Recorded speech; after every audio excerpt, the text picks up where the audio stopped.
3 pairs of shoes, 1 adult, 1 woman, 1 meant for a baby that never got to be born. They were found on a remote cliff in the Blue Ridge Mountains, 4 years after a newlywed couple vanished without a trace. No bodies, no witnesses, just a child's bone tucked inside a slipper, and a question that chills the soul. Who left them there? And why? This is not just a missing persons case. It's a haunting story about love, silence, obsession, and a mountain that never gave back what it took. If you're brave enough to listen, we'll take you step by step through the whispers, the shadows, and the secrets buried beneath the trees. Because some places don't just swallow people, they erase them. The wind was howling that morning on High Rock Bluff, curling like invisible serpents through the jagged pines and scouring the stone plateau with a chill that bit through gloves. Ben Hollister, a young wildlife photographer with more courage than caution, adjusted the strap on his camera and took one last swig from his water bottle before stepping onto the flat ridge. He'd followed an old ranger's map, a nearly forgotten trail that zigzagged like a broken vein through the Blue Ridge Mountains. It was the kind of path no tourist ever found by accident. Too steep, too wild, too full of silence. But Ben wasn't like most tourists. He came here chasing light and shadow, stories whispered in moss and tree bark, and this place felt like the kind that held secrets. As he scanned the horizon for eagles, his eyes were drawn instead to something on the far edge of the stone. 3 objects, dark against the pale rock. Not birds, not natural. He frowned, raising his lens. They were shoes. No, not just shoes, boots and something else. He walked closer. The closer he came, the louder the wind seemed to scream in his ears, as if warning him to stop. But curiosity overrode instinct. The boots stood in a straight line, unnervingly deliberate. On the left, a large pair of men's hiking boots, weathered, the leather cracked with sun and rain. Beside them, smaller women's boots, laces frayed, tongues curled upward as though gasping. And in the center, set forward just a few inches, was something that made his breath catch. A tiny pair of baby slippers. White. Or they had once been. Now they were ghost pale with mildew and dust. Their size was heartbreaking. Soft, cotton-made, too small for even a toddler. And yet, here they were, placed neatly between 2 adult lives, as if marking a presence never truly known. Ben stared. This wasn't art. It wasn't nature. This was a message, and he didn't yet know from whom. He crouched down, heart pounding, and gently reached for the baby slipper. It was lighter than he expected, but something shifted inside it. A small sound. A hollow knock. Something hard. Carefully, he turned it upside down and gave it a shake. A pale object dropped to the stone with a soft tap. At first, he thought it was a piece of driftwood or bone from an animal, but then he saw the shape, the smoothness, the subtle curve of a joint. It was a human bone. Tiny. Fragile. It took his brain several seconds to understand what his eyes were already screaming. This wasn't just a bone. It was part of a baby's skull. Ben stumbled backward, eyes wide, stomach rising. The wind now sounded like laughter, or crying. He grabbed his camera with trembling fingers, snapped photos, then placed the bone and slipper exactly where they'd been. He didn't touch the boots, didn't dare. Then he turned and ran. He ran down the trail, branches tearing at his jacket, slipping on wet leaves, barely seeing where he was going. He ran with the knowledge that he had found something that wasn't supposed to be found, something sacred or profane. At the ranger station 3 hours later, breathless and muddy, he showed them the photos. At first, they didn't believe him. But the moment they saw the arrangement, those boots, that slipper, the bone, everything changed. A search team was deployed before dusk. When they arrived at the bluff, nothing had moved. The wind still howled. The shoes stood exactly as Ben had described them. No animals had touched them. No weather had swept them away. It was as if the mountain had held its breath, waiting. Forensics teams arrived the next day.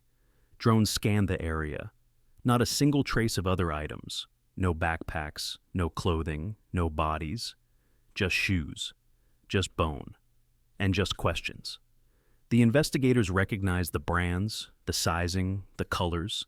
They matched an old file, one buried but never closed. 4 years ago, a newlywed couple had vanished during their honeymoon trek through Blue Ridge. Ryan Ellison, 28, a quiet landscape photographer with a disarming smile.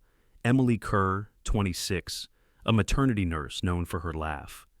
They were last seen at a local gas station near the trailhead. Their car was found days later, locked and untouched. No phone calls, no sightings, no clues. Until now. The investigators looked again at the photos. The boots fit Ryan and Emily's known footwear, but the baby shoes, they didn't belong to either of them. Not officially. And yet, among Emily's things from back then, her best friend Chloe had remembered a sealed envelope, never delivered, never opened. Inside had been an ultrasound photo. She had been pregnant. Only Emily and Chloe knew. And now, someone else did too. The presence of that tiny skull fragment, placed so deliberately, wasn't just horrifying, it was intimate. Someone had known their secret. Someone had found them. And someone had decided to leave this chilling shrine, years later, as if to say, I remember. But who? Why now? Why here? The case reopened like a wound. But for now, all anyone could do was look at the bluff and wonder what the mountain had seen, or worse, who had been watching from above. They met beneath fluorescent lights and cold hospital tile. Not exactly the stuff of fairy tales, but for Ryan Ellison and Emily Kerr, that first meeting, on a Tuesday in late autumn, felt oddly like fate tapping them on the shoulder. He was in the maternity ward photographing the birth of his cousin's twins for a magazine feature, fumbling with lenses and apologizing for standing in the way. She was the nurse who told him, with a half smile and a raised brow, "Babies don't wait for autofocus." He laughed. She didn't. But when she glanced back over her shoulder as she left the room, there was something soft in her eyes. They met again a week later, this time by accident, or maybe not. Ryan had returned with printed photos for the new parents, and Emily happened to be on break. They spoke for only 10 minutes in the hospital courtyard. But in that small span of time, the kind of ease and symmetry most couples spend years building seemed to fall naturally into place. They were both private people, listeners more than talkers. Ryan was quiet, thoughtful, sometimes lost in his own head, viewing the world through the frame of a lens. Emily was practical, warm, but rarely sentimental. It was this subtle contrast between them, like warmth meeting shadow, that made their bond feel inevitable, like gravity. They dated slowly, carefully. There were no sweeping romantic gestures, no champagne-drenched cliches, just coffee at sunrise, forest hikes, shared silence that never felt awkward. On their one-year anniversary, Ryan gave her a photograph, one he had taken the day they met. In it, she stood in the hallway of the hospital, a newborn bundled in her arms, a shaft of golden afternoon light catching the side of her face. She looked like peace. Emily didn't say anything for a moment. Then she kissed him. She would later say it was the moment she knew. The wedding was small, intimate, held in a clearing beneath a canopy of trees just beginning to rust with the colors of October. They danced barefoot in the grass. No videographer, no elaborate vows, just a look that said, "We're ready." They had talked about where to go for their honeymoon. Emily wanted something simple. "Just trees," she said. "No resorts, no schedules, just you and me and the sound of nothing." Ryan had laughed and suggested Blue Ridge. They had camped there once before, 2 years earlier, and he remembered how her face had lit up in the firelight, how she'd said the silence of the mountains made her feel like her thoughts could finally land. So they returned to Blue Ridge. 5 days, one long trail, a few camp stops, and a planned loop back. No internet, no distractions. Just them, their cameras, and a hand-sketched route on a folded map. Ryan was meticulous. He'd researched weather forecasts for weeks, packed backup batteries and satellite GPS, printed duplicate trail maps. Emily teased him for his checklists, but she also knew she loved that about him. He made her feel safe. What Ryan didn't know, what Emily hadn't found the right moment to tell him yet, was that she wasn't just bringing herself on this trip. She was 10 weeks pregnant. She had discovered it 2 weeks before the wedding. At first, panic hit like a wave. But then came quiet joy. She hadn't told anyone except Chloe, her best friend. Not yet. She wanted to tell Ryan somewhere perfect, somewhere still. Her plan was simple. Wait for the last night of the trip, when they'd camp beneath the stars. She'd written a short note and tucked it inside the baby shoes she'd bought online. White cotton, unbranded, stitched with tiny laces. She'd packed them in the inner pocket of her pack. Ryan wouldn't suspect. That first day of their trek was glorious. The air smelled of pine and wood smoke. Fallen leaves crunched beneath their boots like applause. They moved slowly, laughing at Ryan's overstuffed pack, stopping to take photos of mist curling through the trees. At the second ridge, they paused for lunch. Ryan pulled out a peanut butter sandwich, so mashed it looked like art. Emily offered trail mix, then rested her head against his shoulder. "I wish this didn't have to end," she whispered. Ryan kissed her temple. "It doesn't. Not really." That night, they camped near a stream.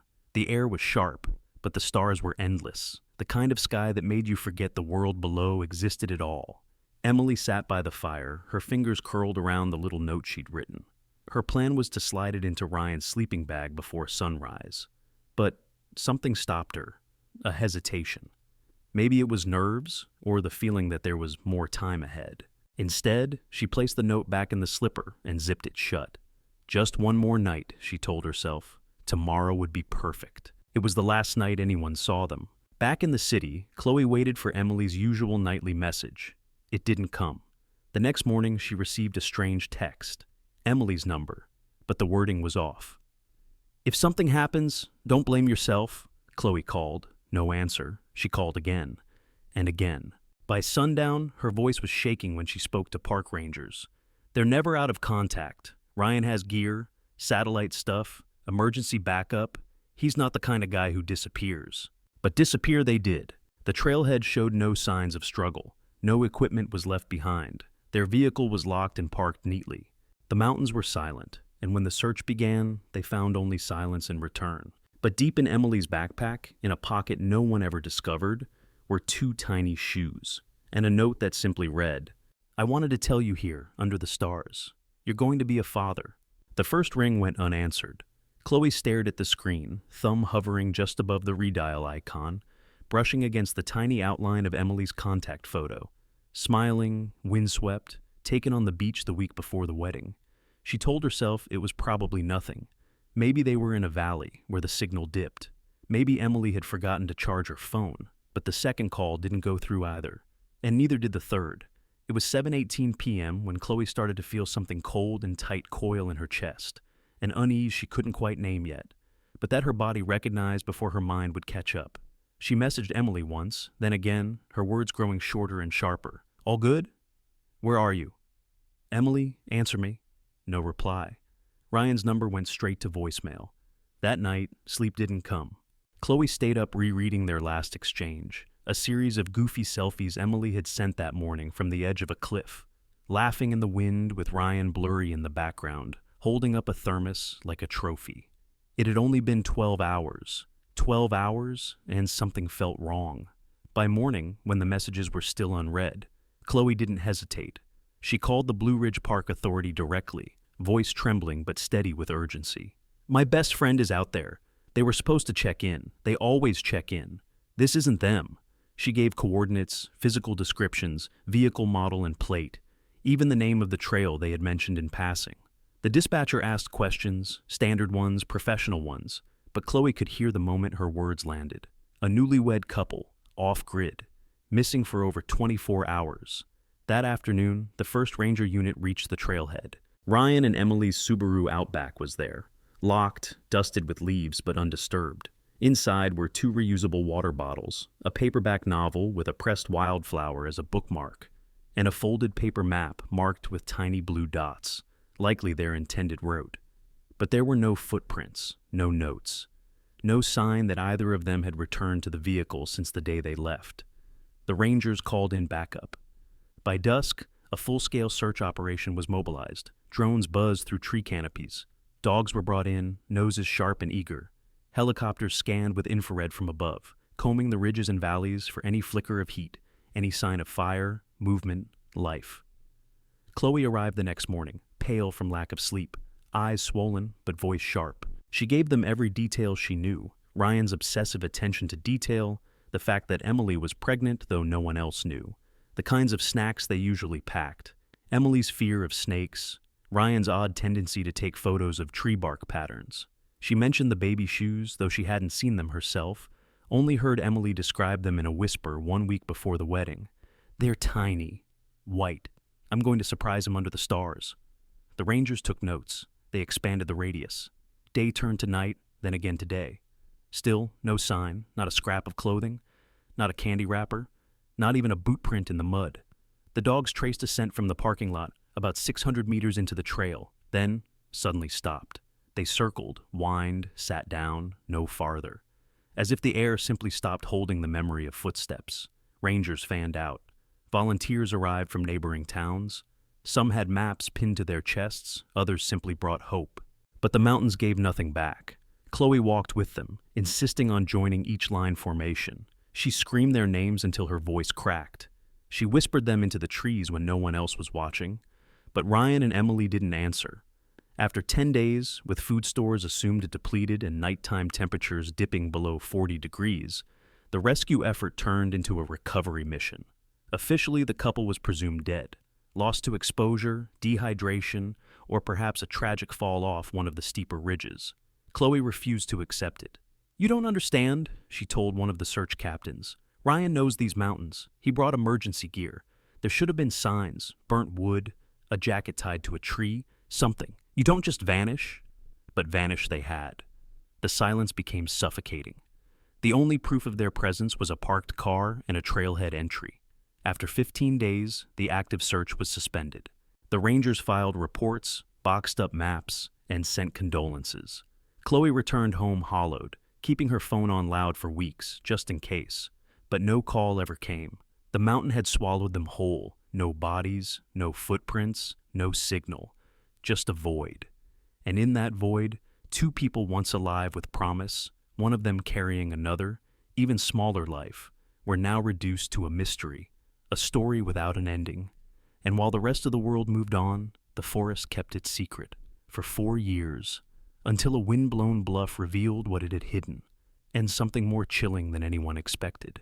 They called him Walter Finch, though most people in the nearby towns just called him that man up on the ridge. He wasn't part of the search for Ryan and Emily. No one asked him. No one expected anything from a man who hadn't used a phone in years, who didn't own a car, and who spoke in mutters when he spoke at all. But his name was quietly scribbled on a list of nearby dwellings during the early stages of the search, the way one might note the presence of a shadow in the corner of a room. There, but untrusted, unexplored. A deputy ranger had hiked to his cabin during the first week of the investigation. The report was brief. Met with Finch. Reclusive. Not cooperative. Possibly senile, observing hikers for entertainment. No visible signs of concern. That line, observing hikers for entertainment, had been dismissed as strange but harmless. Just another backwoods eccentric who spent too long alone in the dark. But years later, when the shoes appeared on High Rock Bluff, that line came roaring back with new weight, as if it had been waiting, buried like a landmine under the surface of the case.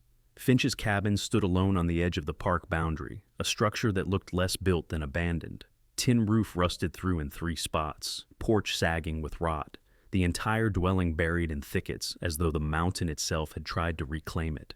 A single narrow trail, barely visible unless you knew where to look, led away from the cabin and forked several times into smaller, unofficial paths, some of which came alarmingly close to the last known location of the missing couple. Walter Finch hadn't been seen in months. The few hikers who passed near his territory described hearing voices, low, overlapping whispers, and seeing a figure in the trees, tall, still, sometimes holding binoculars, sometimes simply watching. They said his eyes were colorless, washed out like river rock. They said he didn't blink.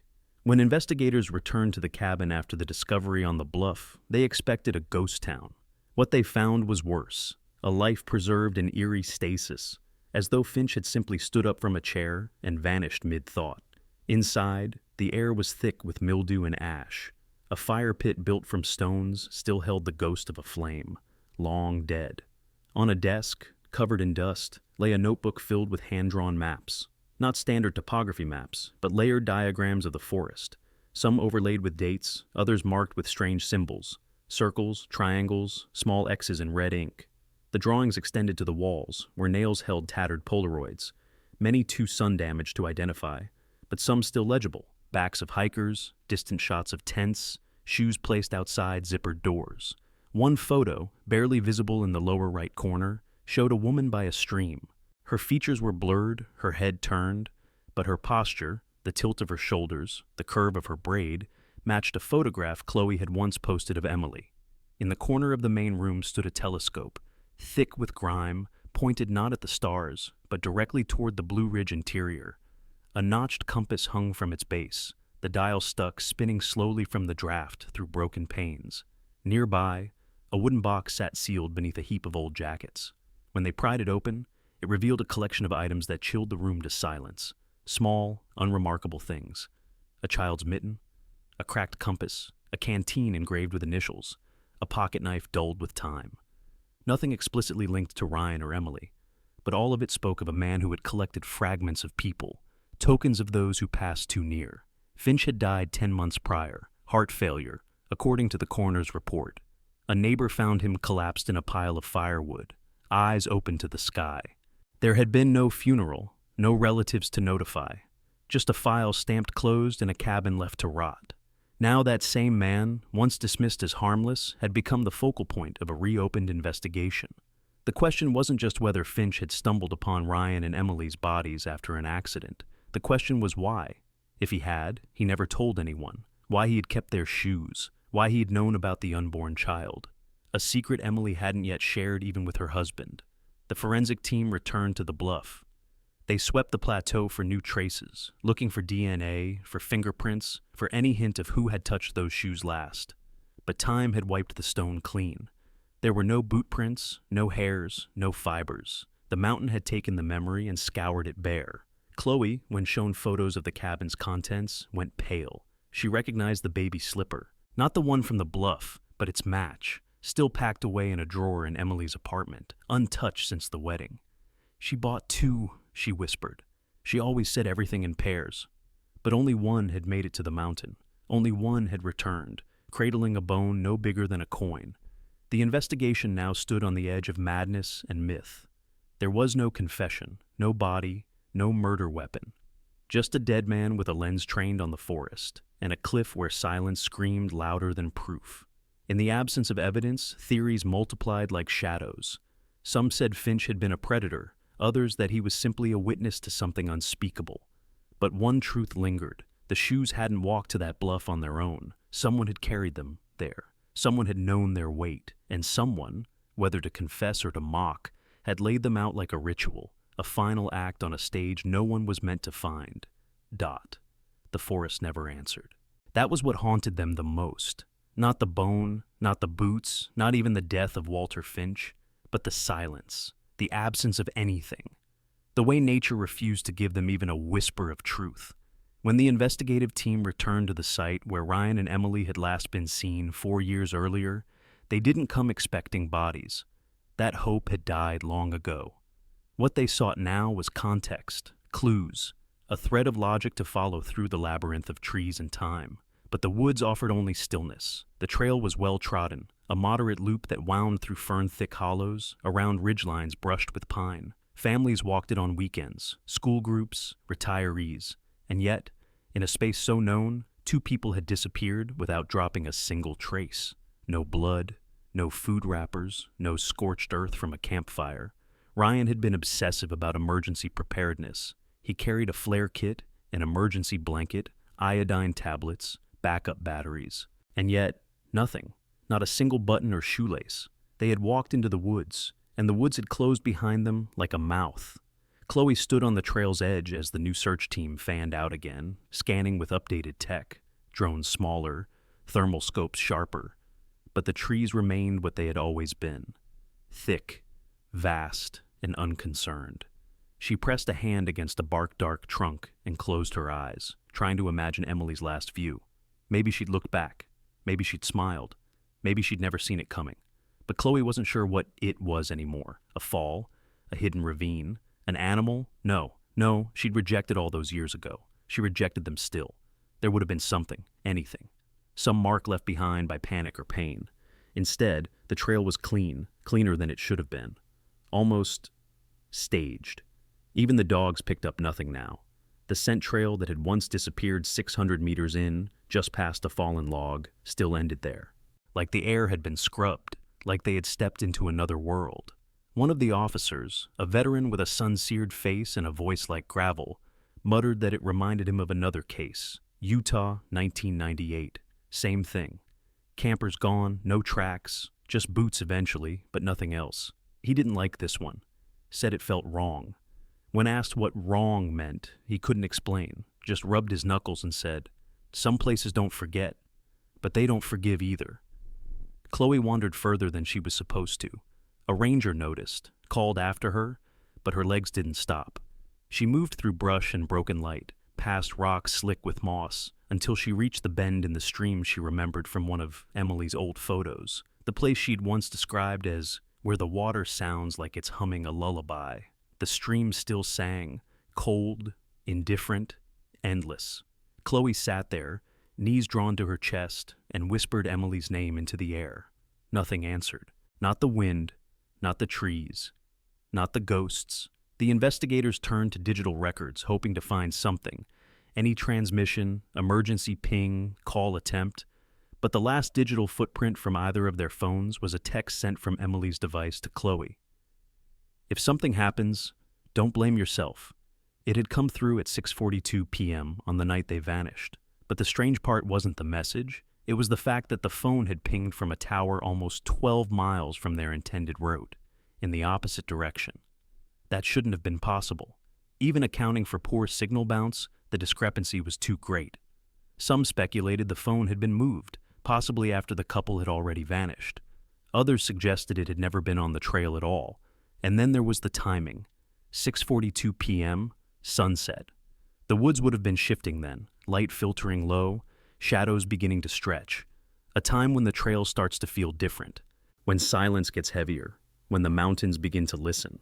One theory emerged, chilling in its simplicity, that someone, Finch perhaps, had crossed paths with them just before nightfall, that he had watched from a distance, followed unseen, and waited for the moment when the trail was quiet enough to act. But even if that were true, even if Walter Finch had intercepted them, where was the evidence? How had he moved two grown adults and left not a single disturbance behind? How had he known about the baby? Unless he hadn't found out then. Unless he discovered it later, by accident, perhaps while going through their belongings. Or maybe he had simply guessed. Maybe the slipper was never for confession, but for cruelty. A final twist of the knife. But even that theory relied on speculation. And Finch, the one person who might have confirmed or denied any of it, was already buried beneath frost-bitten earth. The search team returned to the bluff one last time. The shoes had been removed, boxed in evidence, but the indentation where they had stood remained. 3 faint outlines like shadows burned into stone, 2 large, 1 small. Chloe stood at the edge, the wind tugging at her sleeves, and stared out over the endless sprawl of trees. She tried to picture Ryan's voice, Emily's laugh, the flicker of the campfire they might have built, the way she would have looked when handing him the note. But no images came, just silence. Deep, resonant, bottomless. The kind of silence that watches, the kind that waits. And somewhere below, hidden among the pines, lay the truth. Buried not by time or distance, but by intention, by someone who had known exactly how to disappear everything. They were white once, bright, simple, cotton-wrapped innocence, with stitched trim and soft soles meant never to touch dirt. The baby slippers, still faintly holding their original shape despite 4 years of exposure, had become the centerpiece of an investigation that had long since lost its map. Investigators weren't sure what to call them in reports. Infant footwear? Symbolic artifact? But none of the words felt right, because the slippers weren't just objects anymore. They were messages. Questions. Symbols of a child that had never been born, and of someone who somehow, impossibly, had known. Forensics confirmed the material was standard newborn size, likely sold as part of a maternity set, mass-produced, and widely available. No serial number, no identifying markers. The heel bone found inside the left slipper, however, changed everything. Analysis concluded it was from a human fetus between 10 to 14 weeks of gestation. Small, delicate, incomplete, but undeniably human. No signs of trauma. No animal markings. Just natural decomposition in time. It wasn't just the presence of the bone that broke the silence. It was the context. Emily had never told Ryan. She had never told anyone but Chloe. There had been no doctor visits under her married name, no paperwork filed. The only trace of the pregnancy had been that ultrasound tucked into a pocket of her backpack, a secret meant for a starlit reveal that never came. So, who had known? Who had placed that bone inside that slipper? Someone had held it, touched it, carried it up a nearly unreachable bluff, and placed it gently into the fabric meant to cradle new life. It was a gesture that felt intimate, disturbingly tender, and forensic investigators agreed. The bone had not been transported recently. Its decay patterns matched the timeline of death, estimated at least 3 to 4 years earlier, which meant it had been kept, preserved somewhere, hidden from the world. Chloe sat with the photographs in the evidence room, eyes tracing the fraying edges of the slippers, the way one of the laces was missing, as if tugged free by something or someone. She couldn't explain why, but that missing lace haunted her more than the bone, as if the shoes had struggled, as if even they had tried to run. The psychological profiling team began building models of behavior. If this was a murder, it was not typical. There was no ransom, no motive of revenge or robbery.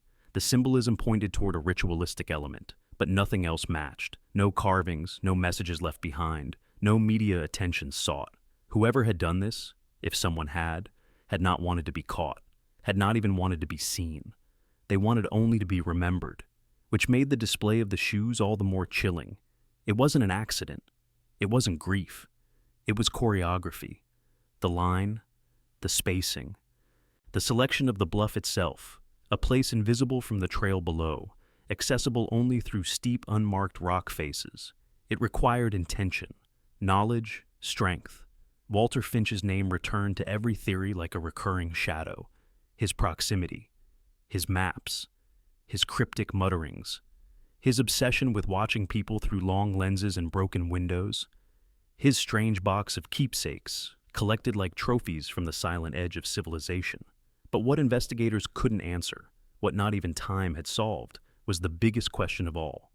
Why the baby? Why reveal that secret? Why return only that one bone and leave everything else hidden?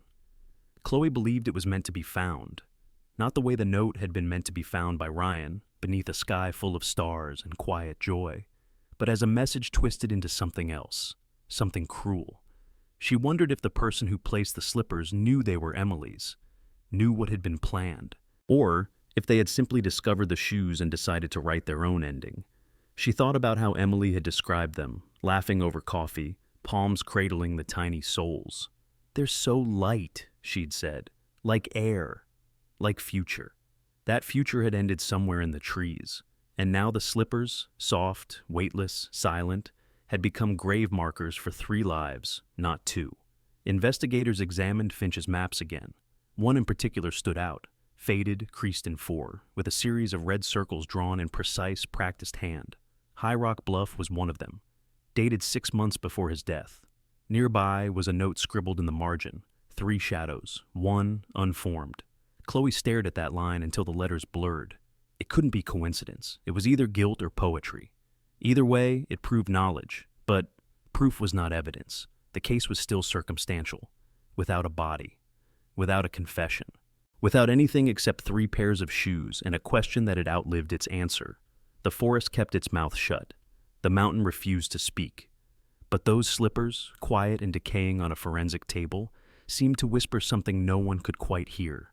Something about innocence, about memory, about how some things, no matter how small, carry weight far beyond what they were made for.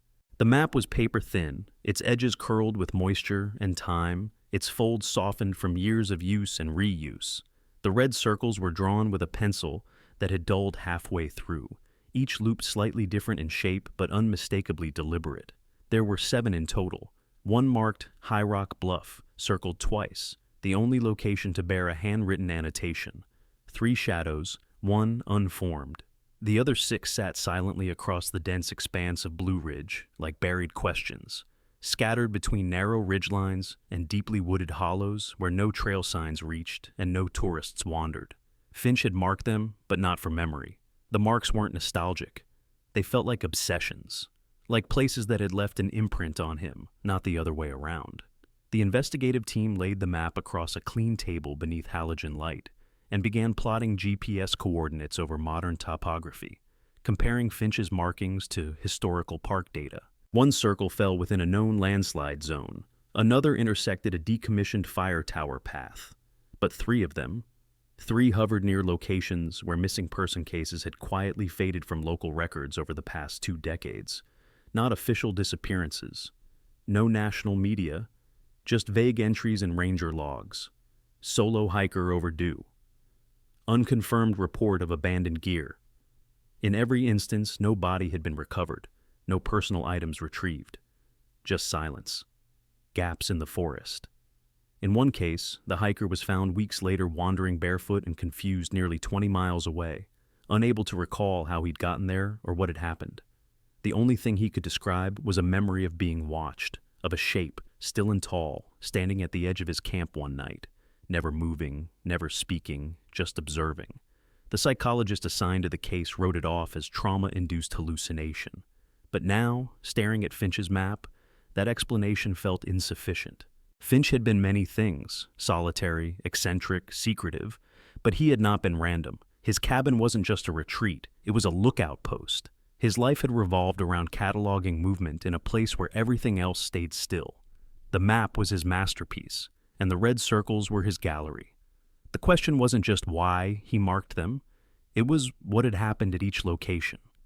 Chloe sat in the corner of the evidence room, the map enlarged and projected onto the wall behind her, its loops glowing like wounds.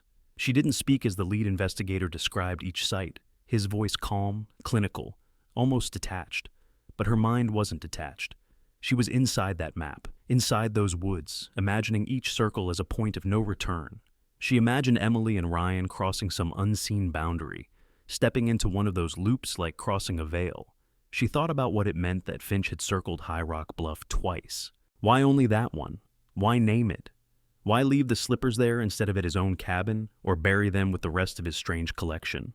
There were 2 possibilities, both equally terrifying.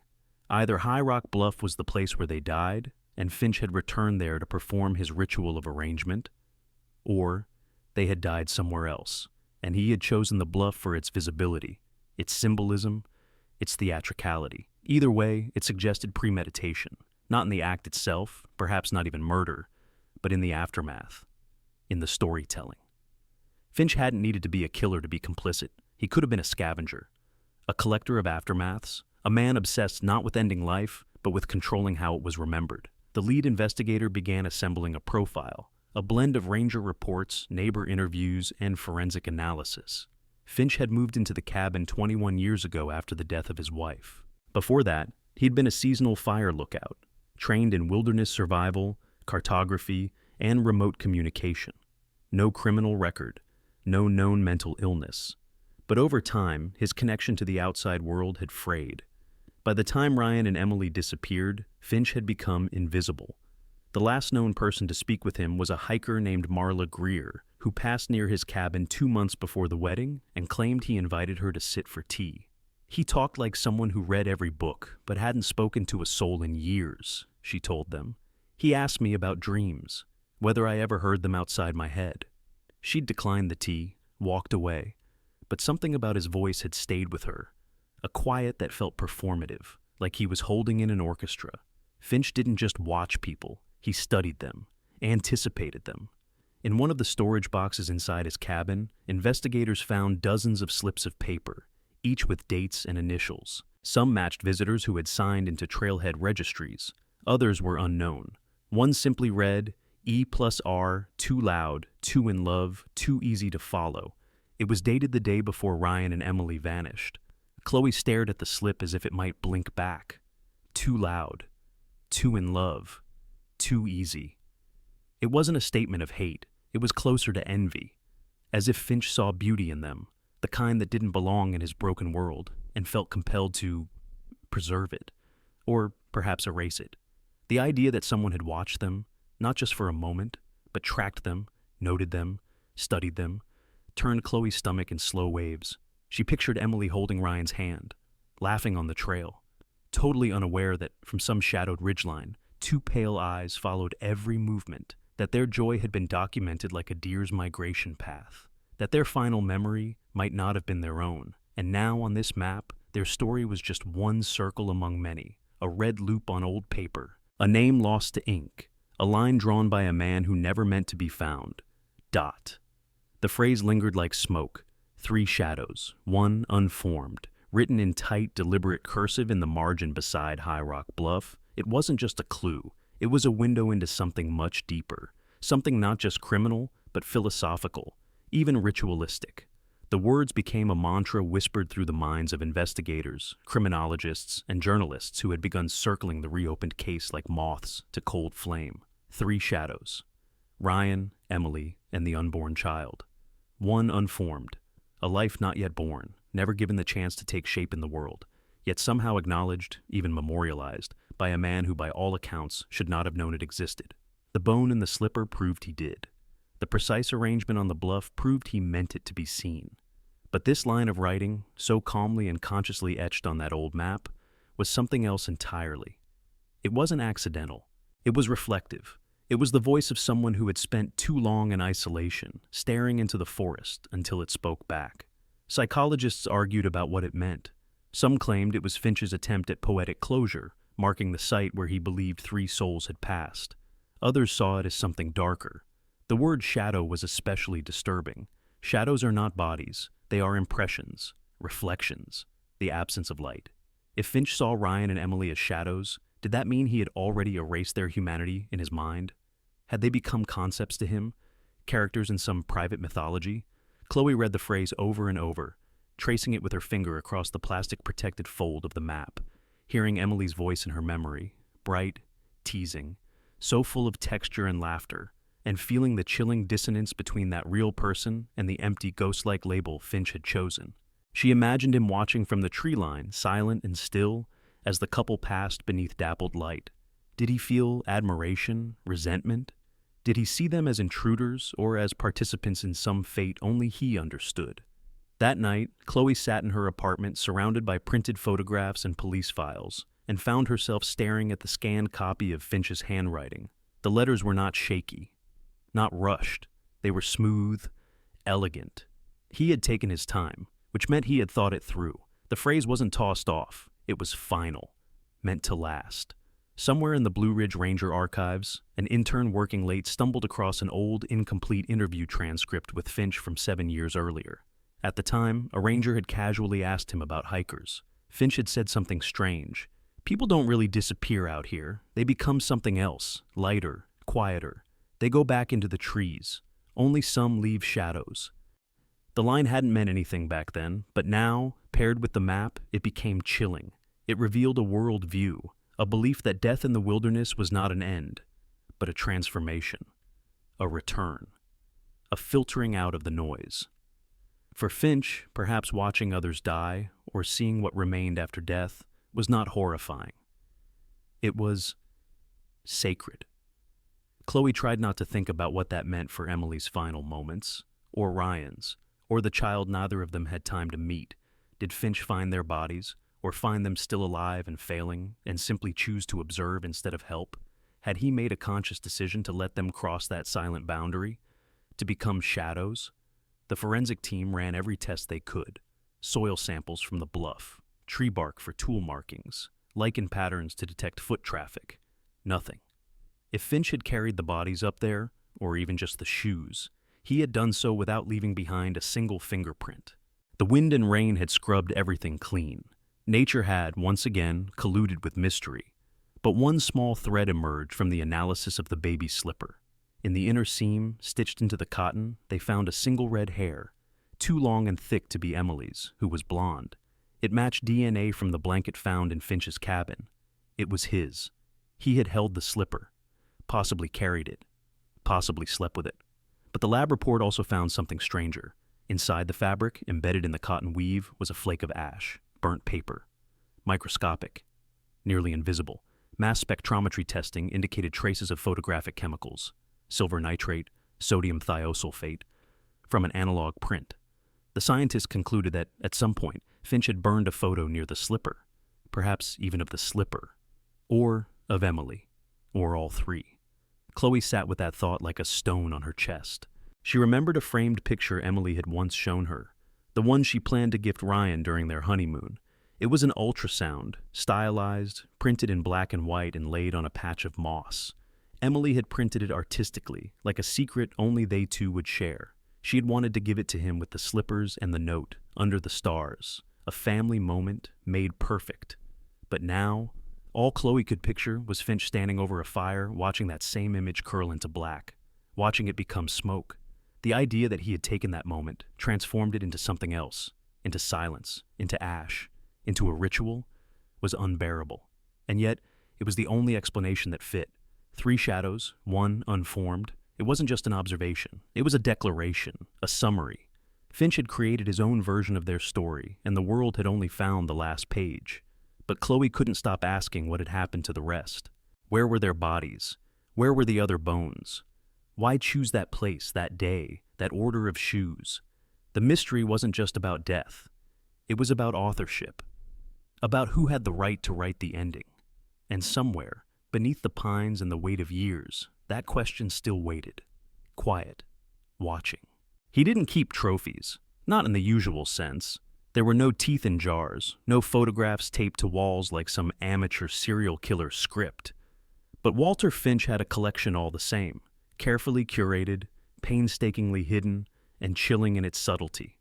It wasn't about glory or dominance. It was about presence, about proof that others had passed through his domain, even if the world had forgotten them. In the attic above his cabin, concealed beneath moth-eaten tarps and rusted storage bins, the investigative team found a chest. Not locked, just heavy. Inside, artifacts, dozens of them. Small things, insignificant to most, but not to him. A cracked compass with faded initials, a child's mitten, stiff with age, a scratched lens cap, its ridged edges worn from long use, a smooth river stone painted with a tiny pink heart. Every item carefully placed, each one nestled in its own cloth pouch, as if to preserve the moment it was found, untouched by dust or decay. Not a single piece matched the Hendersons, nor Ryan or Emily, but that didn't matter, because the pattern was clearer than fingerprints. Finch had been watching people vanish for decades, not making them vanish, perhaps, but bearing witness, tracking them like a ghost tracking the living, a predator not of action, but of memory. Chloe stood in the attic doorway, eyes scanning the rows of seemingly mundane relics, and felt a nausea creep through her bones. This wasn't just a hoard. It was a graveyard of forgotten presences, lives reduced to their leftovers, moments that no longer belonged to the people who lived them. Now they belonged to Finch. His journals, uncovered in the crawlspace beneath the cabin, confirmed it. Scrawled across hundreds of pages were musings, not confessions. He never admitted to violence, never claimed a hand in anyone's death. But he chronicled everything else. The way a boot print in mud could stay visible for 9 days in dry weather. The smell of human sweat when mixed with fear. The rhythm of hikers' voices when they thought they were alone. In one entry, he wrote, "Most people leave nothing. They pass through the trees and are swallowed, forgotten, as if they never existed. But some leave marks. The weak ones, the loud ones, the lovers, they shed things. They're the ones I keep. The lovers." Chloe knew what that meant. It wasn't hate. It was fascination, a kind of twisted reverence. Finch didn't kill because he despised them. He watched because they made him feel something. Something he couldn't create on his own. Ryan and Emily, in their simplicity and sweetness, had become characters in a play Finch had watched unfold and ultimately tried to rewrite. Not with words, but with arrangement, with shoes, with silence. In another journal entry dated just 2 months after the couple disappeared, Finch wrote, "I saw them again today. In my head. The girl wore the slippers. The man had leaves in his hair. They didn't speak, but they left something behind. I think it's time I put it where it belongs." That line was the closest thing to a confession they ever found. Chloe read it again and again, trying to decipher its tone. Was it guilt, grief, or pride? She pictured him moving through the forest, slipping between branches like a shadow, finding something, perhaps their remains, decayed and unreachable. And instead of reporting them, instead of grieving, he simply gathered what he wanted. The shoes, the note, the photograph, the slipper. He took them back to his cabin like a child collecting seashells. And then, one day, for reasons unknown, he brought them to the bluff. Not as a burial, but as a display, a final act of authorship. Not a killer's gloat, but a curator's exhibition. She wondered how long he stood there, staring at the line of shoes before walking away. Did he speak? Did he cry? Or was it just another day in a life so far removed from reality that death had become aesthetic? The deeper investigators looked, the more disturbed they became. There were no missing posters in Finch's home, no photos of people, just their objects, as if the souls attached to them were too loud, too alive. But their fragments, mute, inanimate, those were acceptable, controllable. Chloe thought about all the people who had wandered into those woods over the years and never returned. How many of them had left behind something small? A glove? A coin? A stone? She thought about the way Finch had cataloged them, not in guilt, not in fear, but in order. He hadn't seen himself as evil. He saw himself as a witness, a keeper of the quiet, a collector of traces. And perhaps, in some part of his fractured mind, he believed he was doing them justice, preserving their stories the way museums preserve artifacts from forgotten civilizations. But Chloe couldn't accept that. Because this wasn't preservation, it was erasure. He had reduced Ryan and Emily and their unborn child into silence, into shadows, into objects, into one line on a map, one bone in a slipper, one phrase in a notebook. 3 shadows, 1 unformed. The collectors of history always believe they're honoring the past, but sometimes what they really do is bury it, seal it in boxes, strip it of breath and voice and warmth. And in doing so, they take more than memories. They take meaning. They take the heartbeat, and all they leave behind is dust. It didn't look like much from below, just another wind-beaten ledge tucked high into the folds of the Blue Ridge Mountains, surrounded by thick evergreens and jagged granite ribs that jutted like old bones through the soil. But from above, from the precipice, High Rock Bluff opened into something else entirely.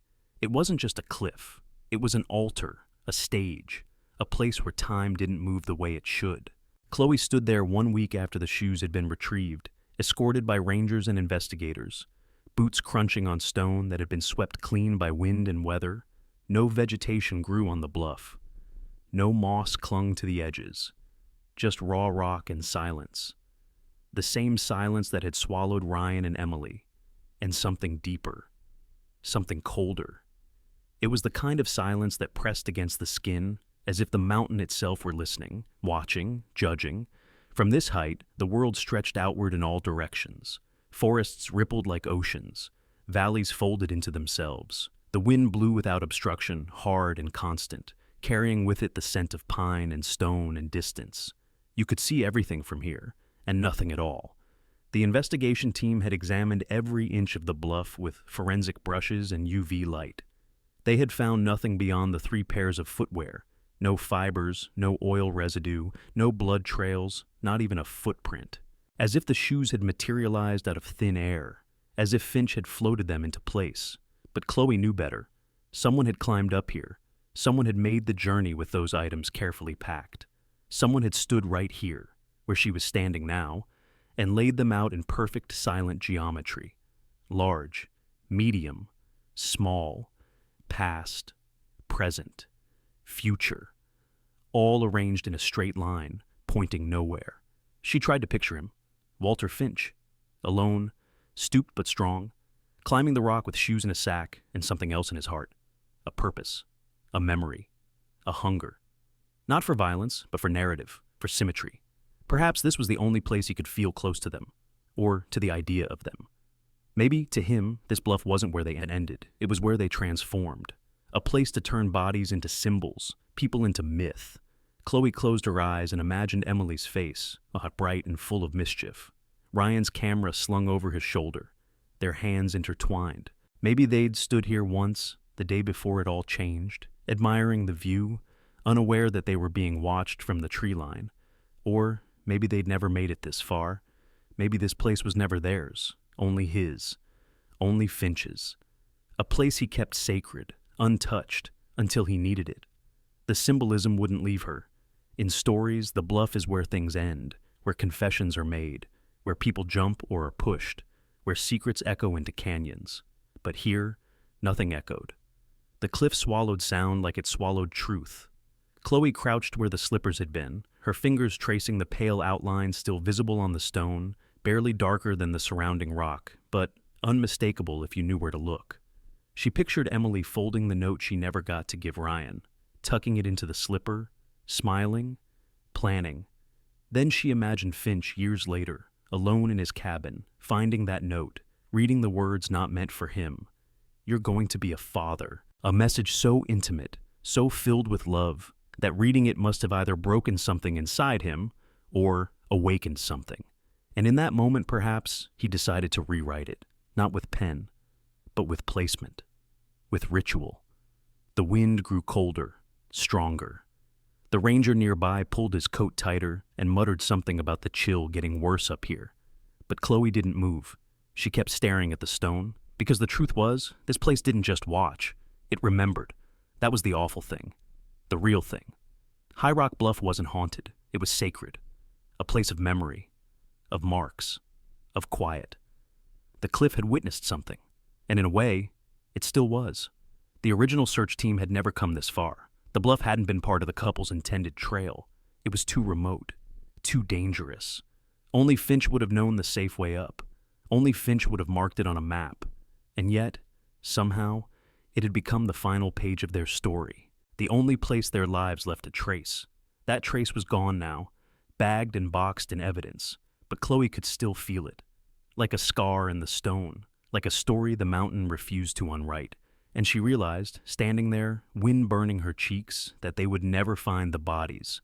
Ryan, Emily, the child, they were part of this place now, part of its silence, its ache. The bluff had taken them, or kept them, or perhaps protected them from being forgotten. Not by the world, but by him. The collector, the witness, the man who wanted to keep their shadows in line. Chloe stood, slow and stiff, and turned her back to the cliff. She couldn't bear to look at the view anymore, because it no longer looked like freedom. It looked like distance, like everything you love falling away. And as she walked back toward the trees, she felt it for the first time. Not just grief or rage or even horror, but shame. That a man like Finch had turned this place into a shrine. That he had stolen something so beautiful, so human, and made it mute dot. It had been sealed for 4 years, folded into a perfect square, creased only once down the center, and tucked carefully beneath layers of cotton inside the baby slipper. The note was written on plain stationery, the kind you find in wedding gift sets. Soft ivory with faint floral embossing. It had no name on it, no date. Just a single sentence in Emily's handwriting, looping and warm. Chloe had seen it only once, and even then, it had nearly undone her.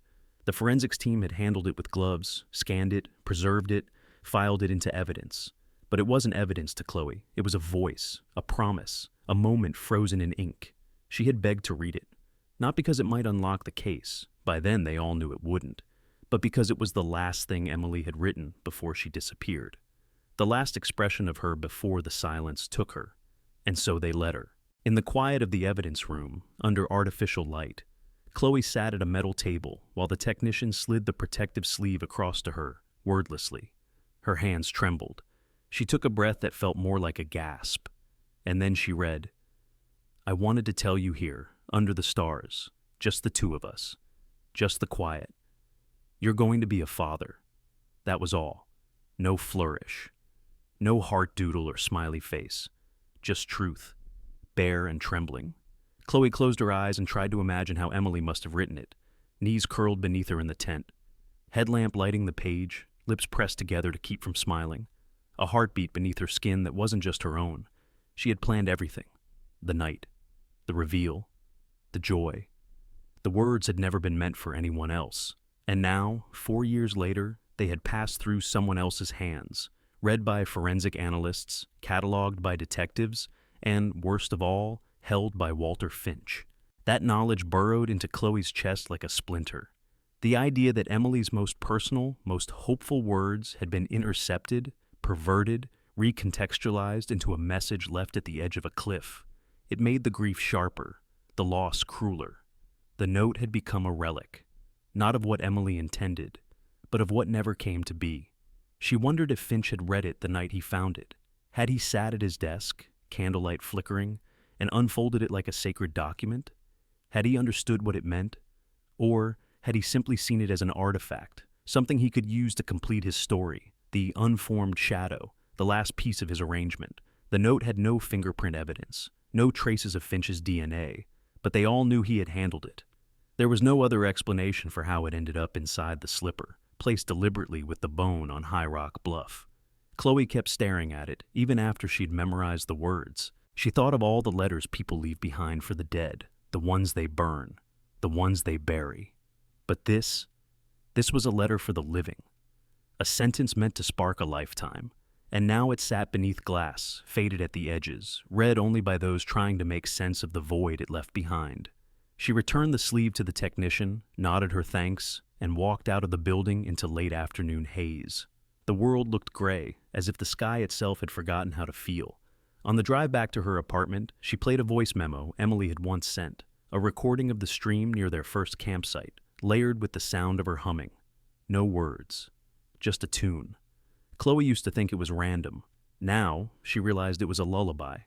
She wondered if Emily had sung it in her head the night she disappeared, hands resting on her stomach, dreaming of a life that would never begin.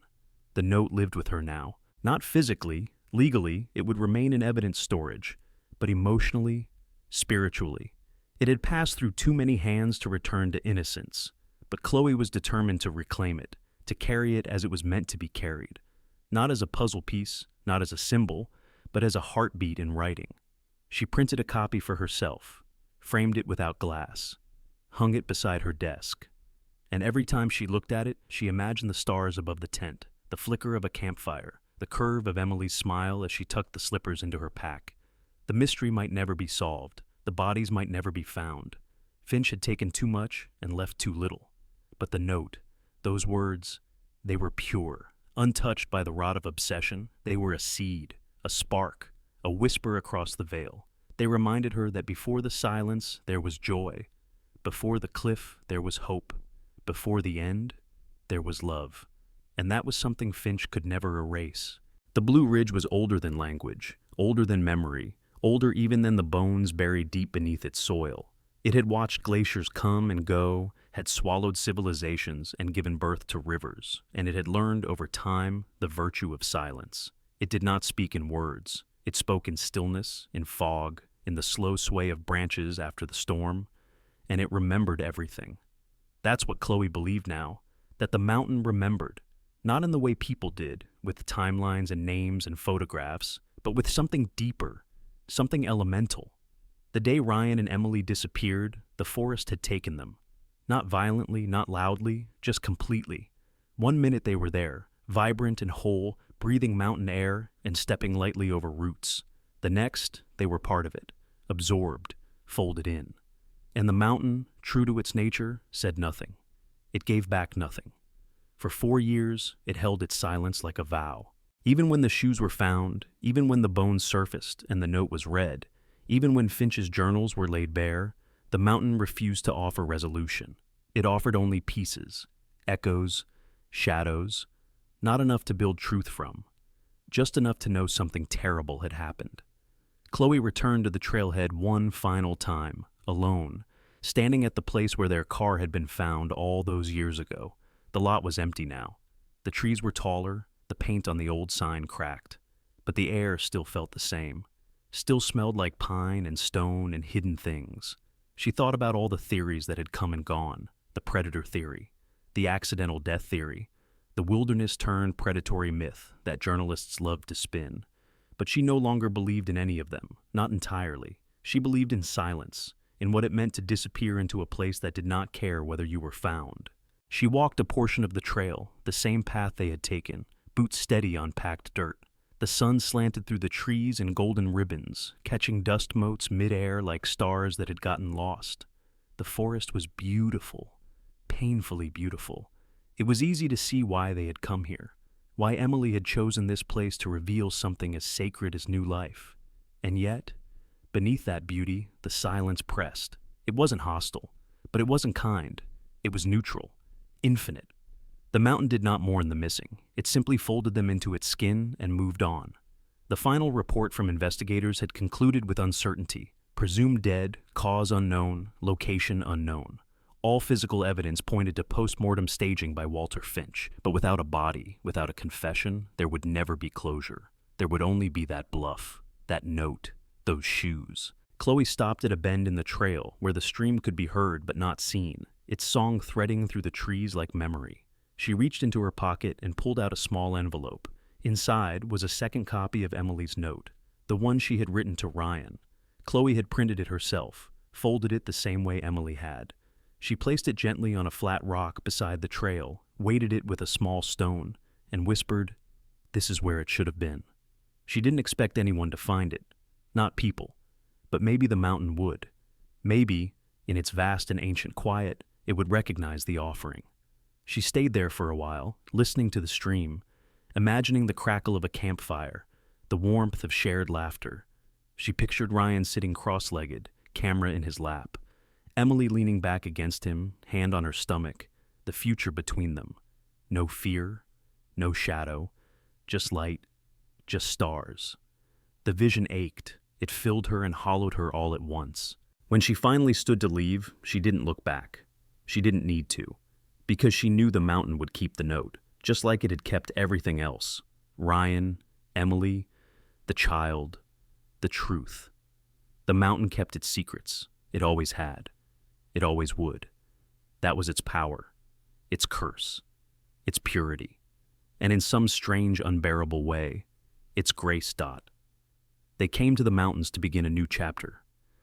They never knew it would be their last. Ryan, Emily, and the child they never got to meet. 3 lives reduced to shadows on stone, a note meant for love, found by someone who turned it into silence. The mountain never explained what happened. It never had to. Because sometimes the most terrifying thing is not what we find, but what we never will. If this story stayed with you, share it. Not to chase fear, but to remember what silence can hide. And always, always tread carefully in places that keep secrets.